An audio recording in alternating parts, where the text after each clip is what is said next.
Hello friends, आपका स्वागत है हमारे यूट्यूब चैनल विजय शिक्षा सारथी पर। हम आज लेकर आ गए हैं हिंदी का VVI सब्जेक्टिव क्वेश्चन, जो बहुत ही महत्वपूर्ण है आपके बिहार बोर्ड 2025 के लिए। तो वीडियो को बिना स्किप किए अंत तक देखिएगा, क्योंकि इसमें से 3 या 4 क्वेश्चन आपको सीधा सीधी एग्जाम में देखने को मिल सकता है। तो आप चैनल पर नए होंगे तो चैनल को सब्सक्राइब करके वीडियो को लाइक कर दीजिएगा। तो चलिए बिना किसी देरी के क्वेश्चन को स्टार्ट करते हैं। पहला नंबर क्वेश्चन है कि सेन दंपति खोखा में कैसी संभावनाएं देखते थे और उन संभावनाओं के लिए उन्होंने उसकी कैसी शिक्षा तय की थी। तो सेन दंपति थे, यानी पति पत्नी जो थे, को खोखा में इंजीनियर होने के लक्षण दिखाई पड़ते थे। क्यों दिखाई पड़ते थे? क्योंकि वह तोड़ फोड़ करते रहता था। कभी कार का शीशा तोड़ दिया, कभी हेडलाइट तोड़ दिया, कभी आगे वाला तोड़ दिया, कभी पीछे वाला तोड़ दिया, ये सब करते रहता था। तो वो उसको लगता था कि ये क्या बनेगा, ये इंजीनियर बनने वाला है, ये सब रिसर्च करता है। उसके बाद है और उन संभावनाओं के लिए खोखा को तकनीकी प्रशिक्षण दी जा रही थी। देखिए, पहले तो देखते थे कि इंजीनियर बनेगा, उसके बाद उसके लिए वो संभावनाओं को देखते हुए तकनीकी शिक्षा भी प्रशिक्षण उनको दी जा रही थी। किसको दी जा रही थी? खोखा को। उसके बाद है सेन दंपति ने इंतजाम किया था कि 1 घंटे के लिए कारखाने का बढ़ई मिस्त्री उसके साथ ठोक पीट किया करे। क्या किया करे? ठोक पीट किया करे। वे उस बच्चे को प्रारंभ से ही औजारों से काफ़ी वाकिफ कराने का प्रबंध कर दिए थे। खोखा को स्कूल की सामान्य शिक्षा से अलग रखकर अपने ढंग से ट्रेंड किया जा रहा था। यानी क्या कर रहे थे कि खोखा को पहले तो बनाना चाहते थे इंजीनियर, तो उसके हिसाब से उन लोगों ने क्या किया कि एक बढ़ई के मिस्त्री पर, जो लकड़ी का काम करते हैं, तो उनके यहाँ लगा दिया। कहा कि आइए हमारे बच्चों को अब मिस्त्री बनाइए आप। क्यों बनाइए? क्योंकि उसको औजारों से ज़्यादा माने लगाव हो जाए और औजारों के बारे में जान जाइए। बताइए, इंजीनियर बनाना है, आप बढ़ई के मिस्त्री से उसको प्रशिक्षण दिवा रहे हैं, ना पढ़ा रहे हैं ना कुछ, अलग से ट्रेंड को अपने ढंग से ट्रेंड कर किया जा रहा था, तो कुछ होगा। तो इनका एक मानसिकता था, वह काफ़ी गलत था। देखिए, इतना लिख दीजिएगा तो आपको एक भी नंबर नहीं कटेगा।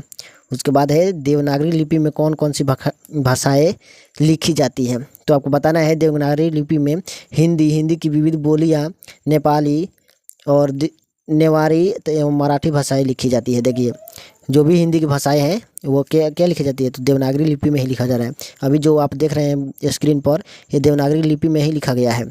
और नेपाली भाषा भी किस में लिखा जाता है? तो देवनागरी लिपि में ही लिखा जाता है, जिसमें ऊपर पाई खाती है इस तरह और नीचे लिख रहे हैं, तो क्या होगा, एक देवनागरी लिपि में होगा, आपको याद रखना होगा।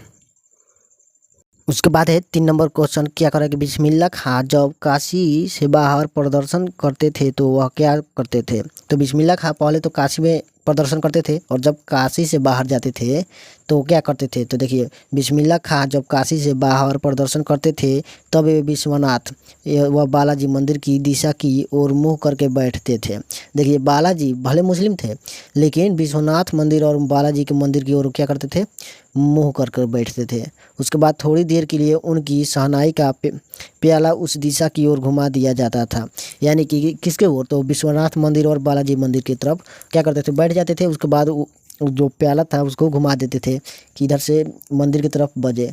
उसके बाद बिस्मिल्लाह खां के भीतर की कवि आस्था संगीतमय होकर बाबा विश्वनाथ और बालाजी के श्री चरणों में समर्पित होने लगती थी। देखिए, भले मुस्लिम थे, लेकिन उनको श्रद्धा था बालाजी मंदिर और उसके बाद किसके?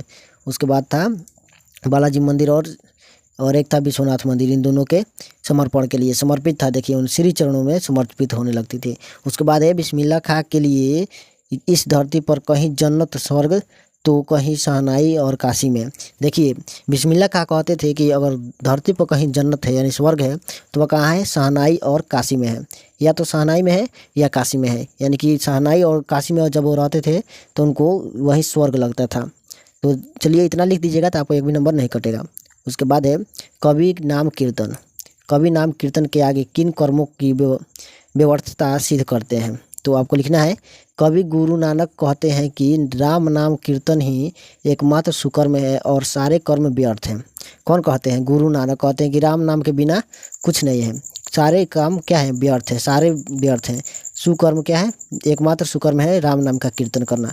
उसके बाद है दंड, कमंडल, चोटी और जनेऊ धारण करने तथा विभिन्न तीर्थों का भ्रमण करने वाले से जीवन में शांति नहीं मिल सकता और यही कर्म सार्थक कर्म है।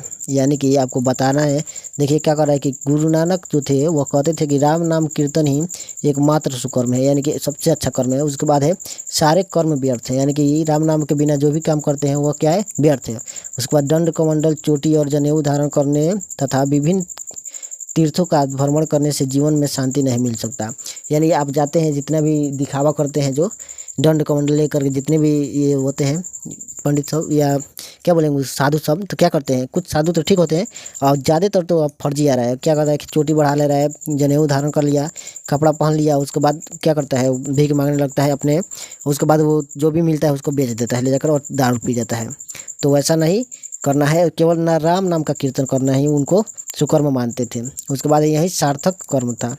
कौन सा कर्म, राम नाम कीर्तन करना। उसके बाद चलिए आगे हम, अगला है कि कवि की दृष्टि में आज के देवता कौन है और वे कहाँ मिलेंगे। तो कवि की दृष्टि में आज के देवता भारत की 33 करोड़ जनता है। भारत की कितनी करोड़ जनता, तो 33 करोड़ जनता है। अभी हो गई 140 करोड़, तो 140 करोड़ जनता है उनके नज़र में।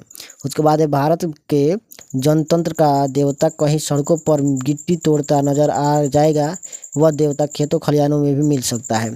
यानी कि जो भी लोग हैं वह क्या है, भारत के करोड़ों जो जनता है वह क्या है, वह क्या है, देवता है। क्या है, वह देवता है और वह कहीं भी नज़र आ सकता है, खेतों खलिहानों में नज़र आ सकता है और रोड पर भी नज़र आ सकता है। तो चलिए क्वेश्चन समाप्त होता है। आपको वीडियो अच्छा लगा तो वीडियो को लाइक करके चैनल को सब्सक्राइब करके अपने दोस्तों के पास शेयर कीजिएगा और अपने परिवार को ज़्यादा से ज़्यादा बढ़ाइए। धन्यवाद।